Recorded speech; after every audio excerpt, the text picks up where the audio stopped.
Commander Zethkar walked slowly through the grand halls of the Imperial Palace on Nexus Prime.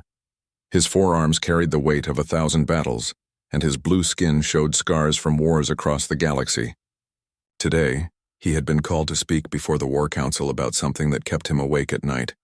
The massive doors to the council chamber opened with a deep sound that echoed through the corridor. Inside, dozens of alien beings sat around a circular table that floated in the center of the room. These were the most powerful military leaders in the galaxy. They had conquered hundreds of worlds and crushed every enemy they had ever faced. Zethkar entered the chamber and stood in the center of the floating platform. Above him, holographic displays showed star maps of the galaxy. Most of the map glowed green, showing worlds under Imperial control. Only a few small areas remained red, marking unconquered systems. High Admiral Vexoth spoke first. The crystalline being's body caught the light from the room and threw rainbow patterns on the walls. Commander Zethkar, you have requested this emergency session. The Council hopes you have good reason to waste our time. Zethkar looked around the room at the assembled leaders. He saw General Corax, whose insect-like body clicked impatiently. Admiral Threndar floated in a tank of blue liquid, her tentacles moving in slow patterns. Commander Vortex's metal body hummed with electronic sounds. All of them had led successful conquests. None of them had ever faced humans in real combat. Honored members of the War Council, Zethkar began, his voice rough from breathing poisonous air on too many battlefields. I come before you to speak about the planned invasion of the Sol system, the system that contains the world called Earth. Several council members made sounds of annoyance. Admiral Vexoth's crystal body flashed brighter. Commander, Earth is a primitive world. Our scouts report that the humans have barely learned to travel between stars. They fight with metal bullets and chemical explosives. This conquest will take 3 days at most. Zethkar shook his head. With respect, Admiral, the scout reports do not tell the whole story. I have fought alongside and against human mercenaries during the border conflicts near the Outer Rim. What I saw there changed everything I thought I knew about warfare. General Corax's mandibles clicked together rapidly, a sign of amusement among his species. Commander, you speak as if these primitives pose some kind of threat. They cannot even build proper energy weapons. That is exactly what makes them dangerous, Zethkar replied. He activated his personal hologram projector, showing images from his service record. 3 years ago, during the Rigel conflict, I encountered a group of human mercenaries. 50 of them had been hired to defend a mining colony from Krillian raiders. The hologram showed a barren world with deep mining tunnels. The Krillians attacked with 300 shock troopers, their best warriors. By all military logic, the humans should have surrendered immediately. Instead, they did something no rational species would do. Zethkar changed the image to show the aftermath of the battle. They turned the mining equipment into weapons. They collapsed tunnels to create choke points. They used explosive mining charges to bring down entire cliff faces on the attacking forces. Most importantly, they never retreated. Not once. Commander Vortex's electronic voice buzzed through the chamber. Primitive tactics from a desperate species. This proves nothing. It proves everything, Zethkar said, his voice rising. I watched a human soldier continue fighting with a severed arm. I saw another one detonate explosives that killed herself, just to take out 5 Krillians. Their medic refused treatment for his own wounds while any of his people still needed help. The chamber fell silent for a moment. Then Admiral Threndar spoke from her tank, her voice bubbling through the liquid. Commander, every species fights harder when cornered. This is basic survival instinct. Zethkar shook his head again. No, Admiral. You misunderstand. These humans were not cornered. They had multiple opportunities to retreat. They had chances to surrender with honor. The Krillians even offered to spare the civilians if the mercenaries laid down their weapons. He paused, remembering that day. The human leader, a female named Sarah Chen, told the Krillians that surrender was not in their vocabulary. She said they would rather die than allow innocent people to be enslaved. General Corax clicked his mandibles dismissively. Foolish bravado. Such behavior leads to unnecessary casualties. That is what I thought too, Zethkar admitted, until I saw the results. 50 humans defeated 300 Krillian shock troopers. The mining colony was saved. But more than that, word of the battle spread. Other worlds began hiring human mercenaries. The humans became legends in that sector. High Admiral Vexoth's crystal body dimmed slightly. Commander, even if your story is true, we are not talking about 50 mercenaries. We are planning to conquer an entire world. Our fleet consists of 500 dreadnoughts, 2,000 cruisers, and 50,000 fighter craft. No primitive world can stand against such force. Zethkar looked directly at the High Admiral. Sir, with respect, you are thinking like a civilized being. You assume that overwhelming force will lead to surrender. But humans do not think this way. The stronger the enemy, the harder they fight. The worse their situation becomes, the more creative and desperate their tactics. He activated another hologram, showing tactical analysis from the Rigel conflict. During that battle, I studied their combat patterns. Humans do not fight to achieve military objectives. They fight to protect what they call their values. They believe that some things are worth dying for. More importantly, they believe that some things are worth killing for. The War Council members shifted uncomfortably. In their long history of conquest, they had rarely encountered species that valued abstract concepts over survival. Admiral Vexoth's voice carried a note of impatience. Commander, you ask us to abandon a conquest because of your personal fears. Earth is a rich agricultural world. Our growing empire needs its resources. The decision has already been made. Zethkar felt a chill run through his body. He had seen this before on a dozen different worlds. Overconfident commanders dismissing intelligence reports that did not match their expectations. But this time felt different. This time the consequences would be far worse than anyone imagined. High Admiral, Zethkar said quietly. I am not asking you to abandon the conquest. I am asking you to prepare for a war unlike anything we have ever fought. If you insist on invading Earth, send 10 times the force you have planned. Expect casualties in the millions. Prepare for a campaign that could last years. The chamber erupted in sounds of disbelief and mockery. General Korax's clicking became rapid and high-pitched. Commander Vortex's electronic buzzing increased in volume. Admiral Threndar's tentacles moved in agitated patterns. High Admiral Vexoth raised one of his crystal appendages for silence. Commander Zethkar, your service record is impressive, but your judgment appears to be clouded by a single traumatic experience. The War Council has made its decision. The invasion of Earth will proceed as planned. Zethkar stood silent for a long moment, looking around the chamber at beings who had never lost a major battle. They could not imagine defeat because they had never experienced it. They measured their enemies by civilized standards and could not comprehend a species that might choose death over surrender. Then I have one final request, Zethkar said. When the human resistance begins, when your casualty reports start coming in, when your 3-day conquest turns into months of grinding warfare, remember this conversation. Remember that you were warned. As Zethkar left the chamber, he heard the War Council already discussing logistics for the Earth invasion. They spoke of supply lines and occupation forces. They planned victory parades and resource extraction. None of them prepared for the possibility that they might awaken something in the humans that could not be controlled or contained. Walking back through the palace halls, Zethkar made a silent prayer to his ancestors.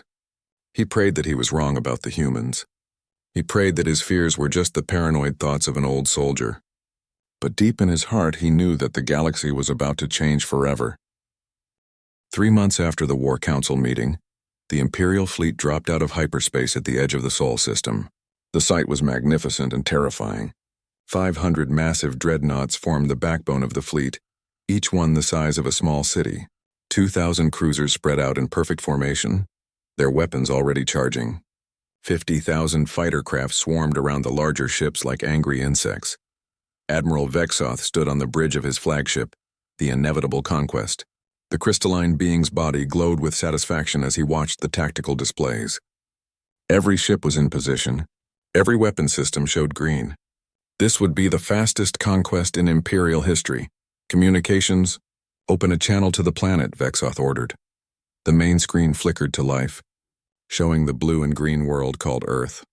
It looked peaceful from space, with white clouds swirling over the continents. The Admiral could see the lights of cities on the dark side of the planet. Soon, those cities would belong to the Empire. Admiral, reported the communications officer, we are receiving multiple transmissions from the planet. They appear to be warnings. Vexoth's crystal body flashed with amusement. Put them through. Let us hear what these primitives have to say. The screen changed to show a human female in what appeared to be a military uniform. She had short brown hair and dark eyes that showed no fear. Behind her, Vexoth could see other humans working at primitive control stations. "This is Admiral Sarah Chen of the United Earth Defense Force," the human said. Her voice was calm and steady. "You have entered our solar system with a hostile fleet. We know who you are and why you are here. You have one opportunity to withdraw peacefully." The bridge of the inevitable conquest erupted in what passed for laughter among the various alien species. The idea that these primitives would demand their withdrawal was absurd. The entire human military probably had fewer ships than Vexoth's escort squadrons. Admiral Vexoth stepped forward to address the human directly. "Primitive being, I am High Admiral Vexoth of the Galactic Empire. Your world has been selected for incorporation into our domain. You will surrender all military forces immediately and prepare for occupation. Resistance will result in the complete destruction of your civilization." The human admiral looked directly at Vexoth through the screen. Her expression did not change. She did not show fear or desperation. Instead, she seemed to be measuring him like a predator studying prey. "Admiral Vexoth," Sarah Chen said slowly, "let me make our position clear. We have studied your empire. We know about the hundreds of worlds you have conquered. We know about the slavery, the resource extraction, the cultural destruction. We have decided that our children will not live under your rule." She paused for a moment, then continued. "You mistake us for the other species you have conquered. We are not going to surrender because you have bigger ships. We are not going to submit because you outnumber us. We would rather die free than live as slaves." The bridge fell silent. In all their conquests, no species had ever spoken to them this way. Most civilizations surrendered immediately when they saw the size of the Imperial fleet. Others tried to negotiate terms. None had ever simply refused to consider defeat. Admiral Vexoth's crystal body darkened with anger. "Human, you do not understand the situation. We have the power to destroy your entire planet. Your primitive weapons cannot harm our ships. You have no choice but to surrender." Sarah Chen smiled, and the expression was not pleasant. "Admiral, you are the one who does not understand. You think this is about military capability. You think this is about who has the biggest guns. But you are wrong. This is about something your empire has forgotten. This is about the right of free people to remain free." She leaned forward, her eyes never leaving Vexoth's crystalline face. "You want our world? Come and take it." The transmission ended. The main screen returned to showing tactical displays of the human fleet. Vexoth stared at the data in disbelief. The humans had assembled their entire military to defend their home world. The numbers were pathetic. Perhaps 200 ships, most of them converted civilian vessels. Their largest warships were smaller than Imperial cruisers. "Admiral," reported the tactical officer, "the human fleet is moving into defensive positions around their planet. They appear to be preparing for battle." Vexoth's laugh rang through the bridge like breaking glass. "Excellent. Since they refuse to surrender, we will demonstrate Imperial power. Order all fighters to attack. Destroy their fleet but leave the planet intact. We still need the agricultural resources." The Imperial fighters launched in perfect formation. 50,000 small but deadly ships accelerated toward the human defensive line. Their plasma cannons charged to full power. Their targeting systems locked onto the primitive human vessels. What happened next would be remembered in Imperial military academies for generations. But not as an example of overwhelming victory. The human ships did not try to engage in traditional space combat. Instead, they immediately began implementing tactics that no civilized species would consider. As the Imperial fighters approached, groups of human vessels suddenly accelerated directly toward them, their engines overloading and their hulls glowing from the heat. "What are they doing?" demanded Vexoth. The tactical officer's voice was confused. "Admiral, they appear to be ramming our fighters. They are deliberately colliding with our ships while detonating their own reactors." The first explosions lit up space like new stars. Human ships, converted freighters and mining vessels mostly, slammed into Imperial fighter formations and exploded. Each human ship destroyed dozens of Imperial fighters, but the cost was the complete loss of the human vessel and crew. "Madness," whispered the communications officer. "They are committing suicide." But the humans were not finished. As the Imperial fighters regrouped and continued their attack, the human ships began using Earth's gravity well against them. They launched massive pieces of debris at incredible speeds, turning chunks of metal and rock into relativistic weapons. Imperial fighters found themselves dodging not just enemy fire, but entire asteroids moving at nearly the speed of light. The tactical display showed Imperial fighter losses mounting rapidly. Red markers indicated destroyed ships. Yellow markers showed damaged vessels returning to the fleet. The humans were losing ships too, but their strategy was clear. For every human ship destroyed, they took out 10 or more Imperial fighters. "Admiral," reported the tactical officer, his voice tight with disbelief, "we have lost 12,000 fighters. The humans are down to perhaps 50 ships, but our attack formations are completely disrupted." Vexoth stared at the display. 12,000 fighters lost in the first engagement, against primitives who should not have been able to harm a single Imperial vessel. How was this possible? The answer came when the surviving Imperial fighters finally reached the human defensive line. Instead of surrendering or retreating, the remaining human ships opened their airlocks and began broadcasting on all frequencies. "This is Captain Martinez of the UED's Defiance.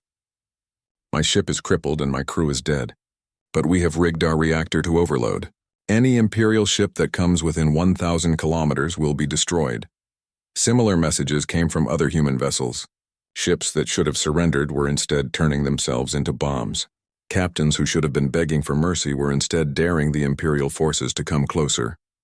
Admiral Vexoth realized with growing horror that the humans meant exactly what they said. They would rather die than surrender. They would rather destroy their own ships than allow them to be captured. Most disturbing of all, they seemed to view their deaths not as defeats but as victories. "Sir," the tactical officer reported quietly, "long-range sensors are detecting movement in the asteroid belt. It appears the humans have been mining there for months. They may have prepared additional defensive positions." Vexoth looked at the tactical display showing the remnants of both fleets. He had lost a quarter of his fighter complement in the first engagement. The humans had lost most of their fleet, but they had proven something that chilled him to his crystalline core. They could not be intimidated. They could not be reasoned with. They would fight to the last ship, the last person, the last breath, and somehow, impossibly, their primitive tactics were working. For the first time in his long military career, Admiral Vexoth began to wonder if Commander Zethkar had been right. Perhaps the humans were different from other species. Perhaps this conquest would not be as simple as they had planned. Outside the viewport, the wreckage of Imperial and human ships drifted in the cold vacuum of space. The battle was over, but the war had just begun. And already, Vexoth could see that this would be unlike any war the Empire had ever fought. 6 months had passed since the Imperial fleet first arrived at Earth. What was supposed to be a 3-day conquest had turned into a nightmare that haunted Admiral Vexoth's dreams. His crystal body, once bright and commanding, had grown dim with stress and exhaustion. The reports coming from the surface grew worse each day. The orbital bombardment had begun 2 weeks after the first space battle. Imperial doctrine called for surgical strikes against military targets to preserve infrastructure. But the humans had no clear military targets. Their soldiers seemed to emerge from nowhere, strike Imperial positions, and then vanish back into the ruins. "Admiral," reported Commander Thexon from the communication station, "we have another update from Ground Command. General Korax requests additional reinforcements for the European theater." Vexoth's crystal facets flickered with frustrated light. "How many reinforcements has he requested this month?" "This would be the 7th request, sir. He is asking for 50,000 additional troops and armored support." The Admiral moved to the tactical display showing Earth's surface. Red areas marked Imperial-controlled territory. Blue areas showed human resistance zones. The map was disturbing because the blue areas seemed to be growing larger each week, not smaller. When the ground invasion began, Imperial forces had expected to face organized human military units in open combat. Instead, they found something much more dangerous. The humans had somehow evacuated most of their civilian population from the major cities before the bombardment began. The cities themselves had been turned into mazes of rubble and hidden passages. "Show me the latest casualty reports," Vexoth ordered. The display changed to show numbers that made his crystal body dim further. Imperial losses: 230,000 troops killed, 400,000 wounded. Equipment losses included over 3,000 vehicles, 1,500 aircraft, and countless smaller weapons. Against this, intelligence estimated human military losses at perhaps 50,000 fighters. The exchange ratio was completely wrong. Imperial forces should have been winning decisively. Their armor was better, Their weapons more advanced, their soldiers better trained. But the humans were not fighting a conventional war.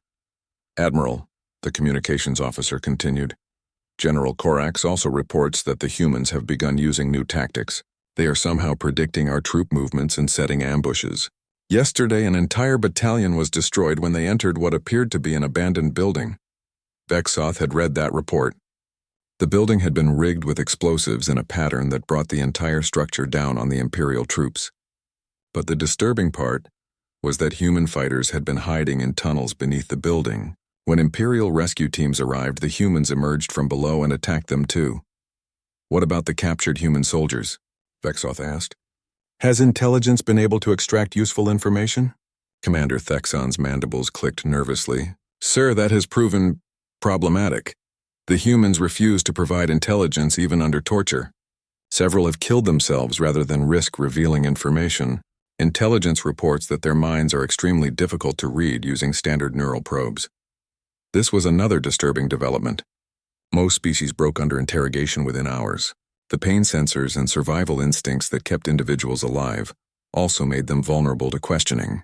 But humans seemed to have an unusual ability to resist both physical and mental pressure.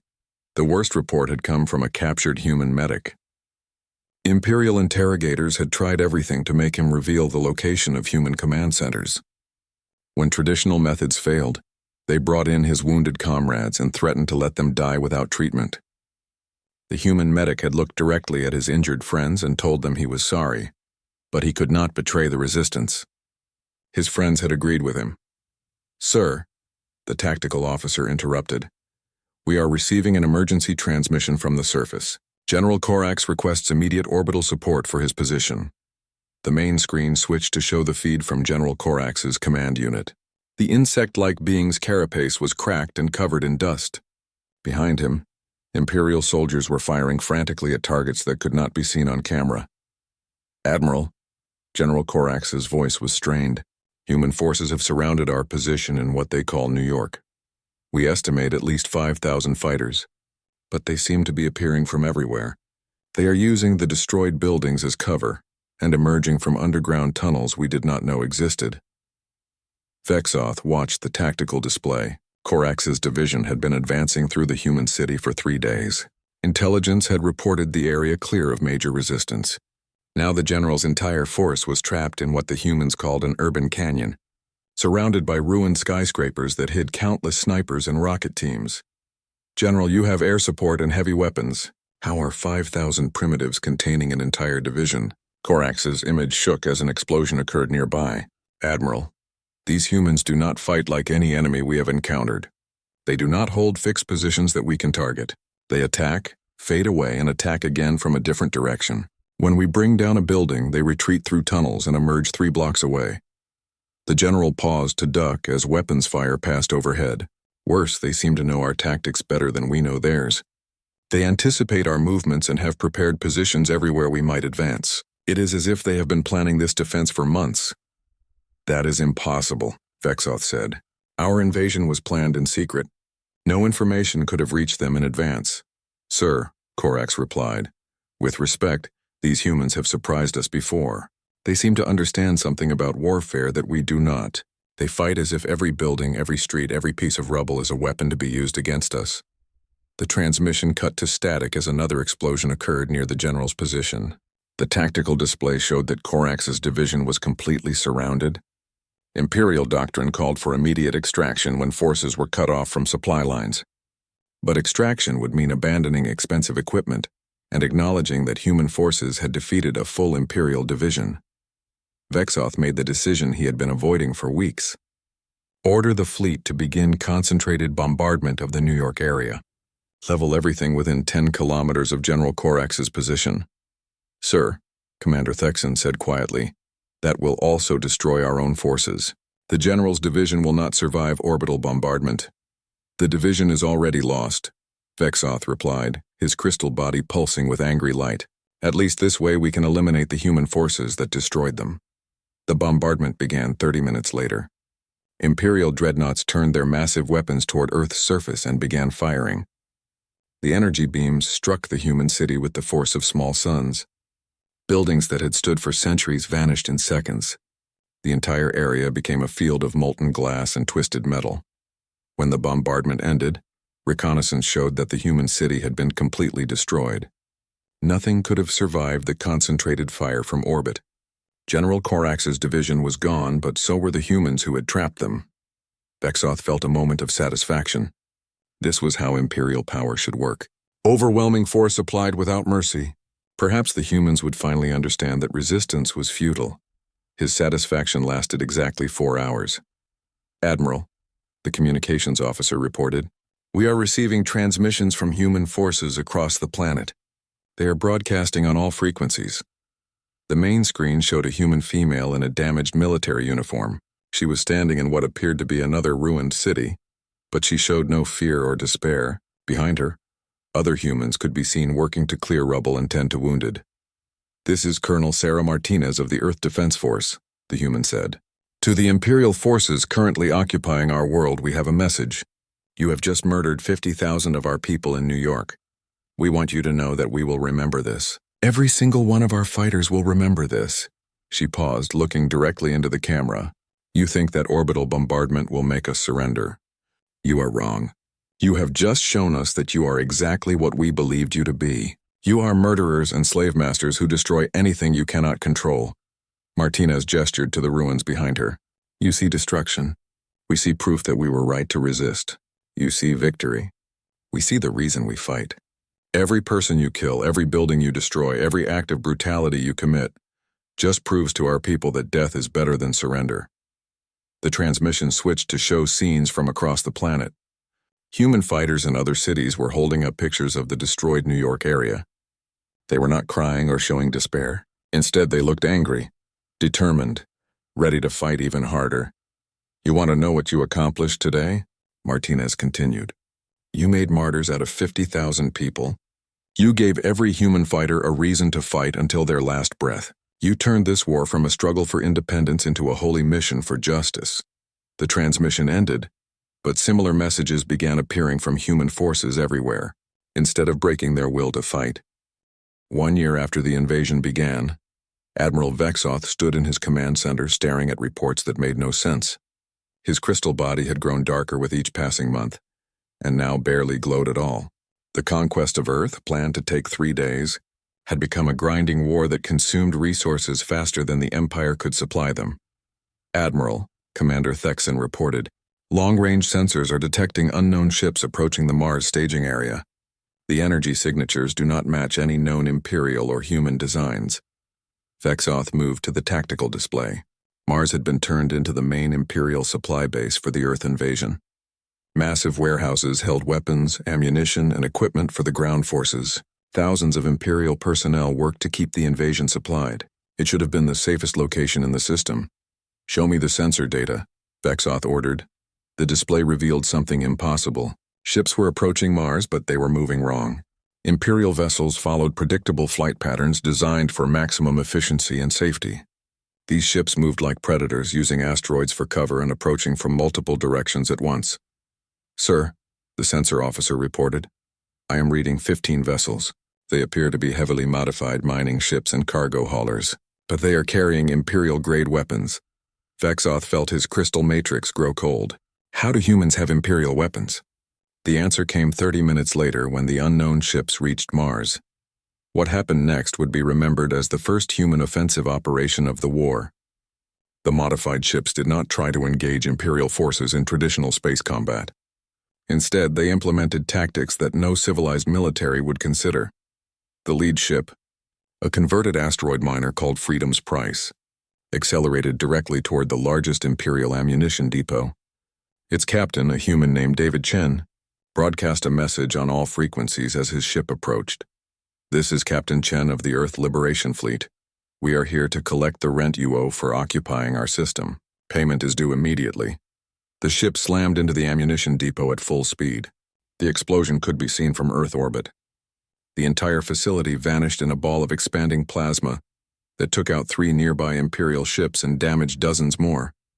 But the humans were not finished. As Imperial forces scrambled to respond to the attack, the other human ships revealed their true purpose. They were not there to destroy the base. They were there to capture it. "Admiral," the communications officer reported. Mars Command is reporting that human forces have landed on the surface. They appear to be using some kind of powered armor that looks like modified mining equipment.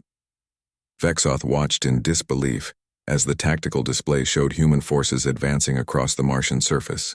They moved in small groups, using the planet's rocky terrain for cover. When Imperial forces tried to stop them, the humans displayed a knowledge of Imperial tactics that should have been impossible. How do they know our defensive positions? Vexoth demanded. The answer came from General Corax, who had survived the New York bombardment but lost most of his division. Admiral, we believe the humans have been studying our methods for months. Every captured soldier, every piece of equipment they have salvaged, every tactical manual they have recovered has been analyzed. They understand our doctrine better than some of our own officers. The battle for Mars lasted 8 hours. When it ended, the humans had accomplished something that sent shockwaves through the Imperial fleet. They had not just attacked an Imperial base. They had captured it, along with enough weapons and equipment to supply their resistance for months. But the most disturbing development was still to come. 3 days after the Mars raid, Imperial sensors detected ships leaving Earth orbit. Not just 1 or 2 vessels, but dozens of them. The humans had somehow built a fleet. Admiral, the tactical officer reported, the human ships are not following any known design patterns. They appear to prioritize speed and firepower over crew comfort or safety features. Vexoth studied the sensor data. The human ships were smaller than Imperial vessels, but they moved faster and seemed to carry more weapons per ton than anything in the Imperial fleet. More importantly, they were heading out of the solar system. Where are they going? Vexoth asked. The answer came over the following weeks as reports arrived from across Imperial space. Human ships had begun appearing in other star systems, conducting hit-and-run raids against Imperial outposts and supply lines. They attacked quickly, took what they needed, and vanished before Imperial forces could respond. But these were not random attacks. The humans seemed to know exactly which targets would cause the most damage to Imperial operations. They struck fuel depots that supplied entire sectors. They destroyed communication relays that coordinated military operations. Most disturbing of all, they began attacking worlds where other conquered species lived. The first liberation occurred at Kepler 442, a world that had been under Imperial rule for 30 years. The native population, a peaceful species called the Veltar, had accepted Imperial occupation after a brief and unsuccessful resistance. They had learned to live as subjects of the Empire, working in the mines and factories that fed Imperial expansion. When 3 human ships arrived at Kepler 442, they did not attack the Imperial garrison directly. Instead, they broadcast a message to the entire planet. People of Kepler 442, this is Captain Sarah Martinez of the Earth Liberation Fleet. We are here to offer you a choice. You can continue to live as slaves of the Empire, or you can join us in fighting for your freedom. The transmission included detailed information about human resistance tactics, plans for uprising, and promises of support from Earth forces. Within hours, Veltar workers across the planet had begun sabotaging Imperial facilities. The Imperial garrison found itself fighting not just human raiders, but an entire population that had suddenly remembered what freedom meant. Similar uprisings began occurring across Imperial space. Worlds that had been peaceful for decades suddenly erupted in rebellion. Species that had accepted Imperial rule for generations began demanding independence. And everywhere the rebellions occurred, human advisors appeared to provide training, weapons, and tactical support. Admiral Vexoth realized with growing horror that the war had spread far beyond Earth. The humans had somehow turned their local resistance into a galaxy-wide revolution. Worse, they seemed to understand something about warfare that the Empire had forgotten during its centuries of easy conquest. Admiral, Commander Thexan reported, we have received orders from the War Council. They are recalling you to Nexus Prime for consultation. Vexoth looked at the tactical displays showing the deteriorating situation across Imperial space. Rebellions on 47 worlds. Supply lines under constant attack. Military forces spread thin across dozens of systems. And at the center of it all, Earth continued to resist with a determination that defied all military logic. Sir, the communications officer added, there is one more thing. Long-range sensors have detected human ships heading toward the galactic core. They appear to be moving toward the heart of Imperial space. For the first time in his military career, Admiral Vexoth felt something he had never experienced before. Fear. Not fear of death or defeat, but fear of what the humans represented. They were not just another species to be conquered. They were an idea that could spread to every world in the galaxy. The idea that freedom was worth dying for. The idea that some things were more important than survival. The idea that ordinary people could fight back against seemingly impossible odds and win. As Vexoth prepared to return to the Imperial capital, he thought about Commander Zethkar's warnings a year ago. The old soldier had tried to tell them that humans were different. He had warned that this would not be like other conquests. But even Zethkar had not imagined how different. The humans had not just resisted conquest. They had turned the war into something else entirely. They had made it a struggle between freedom and tyranny that could only end with the complete victory of one side or the other. Looking out at the stars, Vexoth realized that the Empire had made a terrible mistake. They had not just attacked one primitive world. They had awakened something that could destroy everything the Empire had built over 1,000 years, and the humans were just getting started.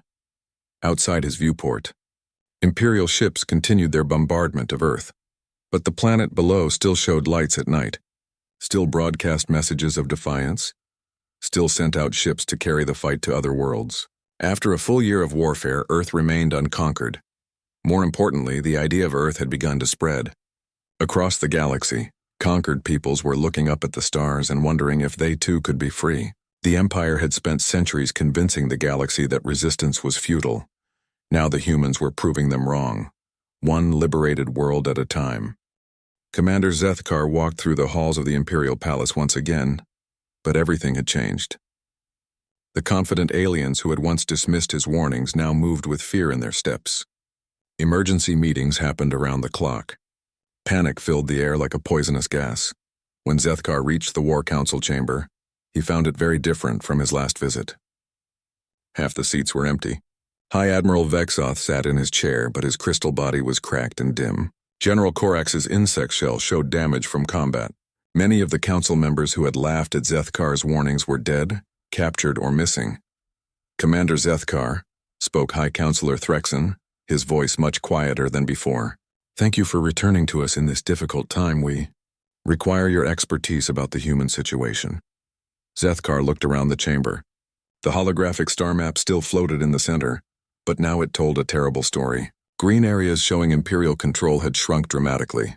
Red areas marking active rebellions covered nearly half the galaxy. Worst of all, new yellow markers showed systems where contact had been lost completely. Honored counselors, Zethkar began. I warned you about the humans 18 months ago. You chose not to listen. Now you want my advice on how to defeat an enemy I told you could not be defeated through conventional means. Admiral Vexoth's crystal form flickered weakly. Commander, we have lost 60% of our fleet at Earth. Human forces have liberated over 200 worlds across 40 sectors. Rebellions are spreading faster than we can contain them. Surely you have some tactical insight that can help us regain control. Zethkar activated his personal display, showing intelligence reports from across the galaxy. Counselors, you still do not understand what you are fighting. You think this is a military problem that can be solved with better tactics or more ships. You are wrong.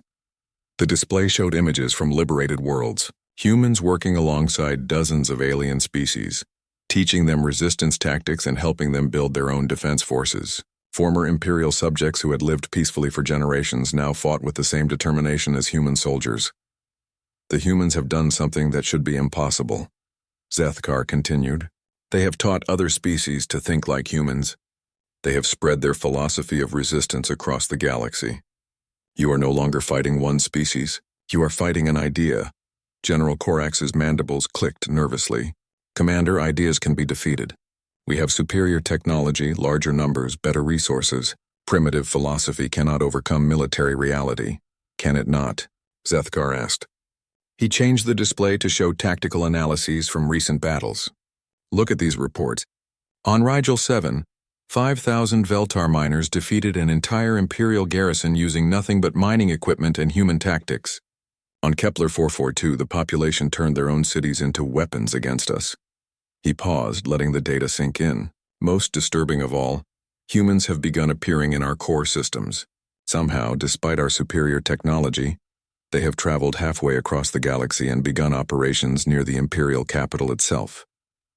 This caused an uproar in the chamber. Several council members began speaking at once, their voices mixing into a chaos of fear and disbelief. The idea that primitive humans could threaten the heart of the Empire was beyond their comprehension. "How is this possible?" demanded Admiral Vexoth. "Human ships are primitive constructions. They lack the range and speed to reach the galactic core." Zethkar smiled grimly. "Admiral, you still think like a civilized being. You assume humans follow the same rules we do, but they do not. While we built ships for comfort and safety, they built ships for war. While we planned for victory, they planned for survival." The display showed intelligence reports about human ship modifications, vessels that should have been impossible to operate safely, with reactor modifications that violated every engineering safety protocol, ships where the crew lived in conditions that would be considered torture for most species, all to maximize weapons capacity and speed. "The humans have sacrificed everything we consider important in order to achieve what they consider essential," Zethkar explained. "They do not care if their ships are comfortable. They do not care if their tactics result in heavy casualties. They only care about winning the war." High Counselor Threxon leaned forward in his chair. "Commander, surely there must be some way to negotiate with them. All species have interests that can be addressed through diplomacy." Zethkar's expression grew sad. "Counselor, that is exactly the mistake that led us here. You think humans want something that can be negotiated, territory, resources, political power. But humans want something that the Empire cannot give them." "What do they want?" asked Admiral Vexoth. "They want us to stop existing," Zethkar replied quietly. "Not dead necessarily, but completely changed. They want an end to the Empire as a system of conquest and slavery. They want every conquered world to be free. They want a galaxy where their children can grow up without fearing that someone will come to enslave them." The chamber fell silent. For 1,000 years, the Empire had been built on the principle of conquest. Every world brought into the Empire provided resources and labor for further expansion. The entire structure depended on constant growth through military force. "That is impossible," whispered General Corax. "The Empire cannot exist without conquest. Our entire economy, our social structure, our military doctrine, everything depends on expansion." "Exactly," Zethkar said. "The humans understand this. They know that there can be no peace between their way of life and ours. One side must completely defeat the other. There is no middle ground." He changed the display to show reports from human broadcasts across the galaxy, messages being sent to every conquered world, every enslaved population, every species that had ever submitted to imperial rule. "Listen to what they are telling the galaxy," Zethkar said.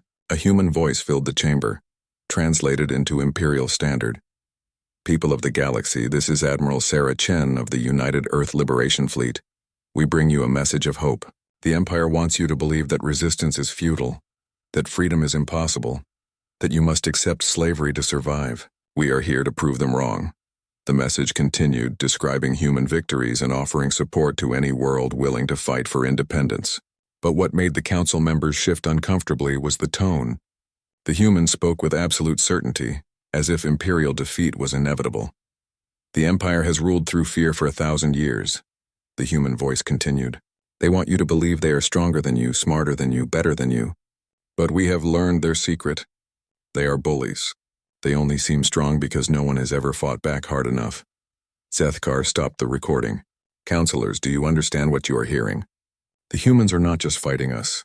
They are teaching the entire galaxy that we can be defeated. Every victory they achieve proves their point.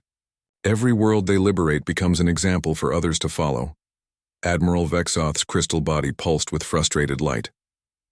"Commander, there must be some tactical solution, some way to defeat them militarily." "There is," Zethkar replied. "Complete annihilation. Kill every human in the galaxy. Destroy every world that has been contaminated by their ideas. Eliminate every trace of their philosophy from galactic civilization." The council members looked at each other in horror. The scale of genocide required would be beyond anything the Empire had ever attempted. Hundreds of worlds, billions of beings, entire species wiped out to prevent the spread of human ideas. "But even that might not work," Zethkar continued, "because the humans have already spread their ideas too far. Other species have learned that resistance is possible. The knowledge that the Empire can be defeated is already loose in the galaxy. As if summoned by his words, Alarms began sounding throughout the palace. Emergency lights flashed red, and automated voices announced security alerts. The council members looked around in confusion and growing panic. "What is happening?" demanded High Counselor Threxon. The answer came from a palace guard who burst into the chamber. "Counselors, human ships have been detected in the Nexus system. They are approaching the capital world." The chamber erupted in chaos. Council members began shouting orders and demands. Some called for evacuation. Others demanded that the planet's defenses be activated. Admiral Vexoth tried to contact the orbital defense fleet, but received no response. Zethkar stood quietly in the center of the chaos, watching the beings who had refused to listen to his warnings finally confront the reality of what they had awakened. Through the chamber's great windows he could see lights moving across the night sky. Human ships impossibly far from their homeworld had come to the heart of the Empire. "Counselors," Zethkar said loudly, cutting through the noise. "You asked for my tactical assessment. Here it is, the war's over. We lost the moment we decided to invade Earth." The chamber fell silent again. Outside, the lights in the sky grew brighter as human ships approached the planet. "The humans have done something we thought was impossible," Zethkar continued. "They have turned our strength against us. Every world we conquered gave them new allies. Every species we enslaved became a potential recruit for their cause.